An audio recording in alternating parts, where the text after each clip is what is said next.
दारफळ तालुका उत्तर सोलापूर येथे बुधवार दिनांक 18 मार्च रोजी मध्यरात्री मुख्य चौकात छत्रपती शिवाजी महाराजांचा अश्वारूढ पुतळा अज्ञात व्यक्तींनी उभा केला. सकाळी याचे अनेकांना आश्चर्य वाटले. या घटनेनंतर पोलीस पाटील शहाजी पाटील यांनी सोलापूर तालुका पोलीस ठाण्याला खबर दिली. पोलिसांनी तातडीने दखल घेत बीबी दारफळ येथे सकाळीच बंदोबस्त ठेवला. यावेळी नेमका पुतळा कोणी कधी बसवला याची माहिती घेतली. परवानगी न घेता छत्रपतींचा अश्वारूढ पुतळा उभा केला.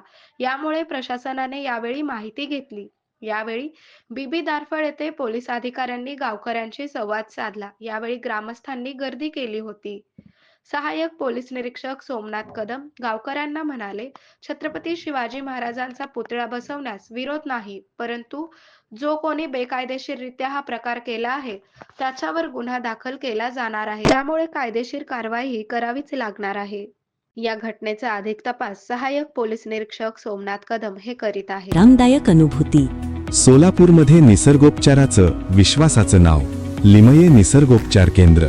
इथे उपलब्ध आहेत विना औषध उपचार पद्धती, ॲक्युप्रेशर, ॲक्युपंक्चर, कपिंग आणि मसाज थेरपी. सर्व प्रकारच्या आजारांवर निसर्गाच्या माध्यमातून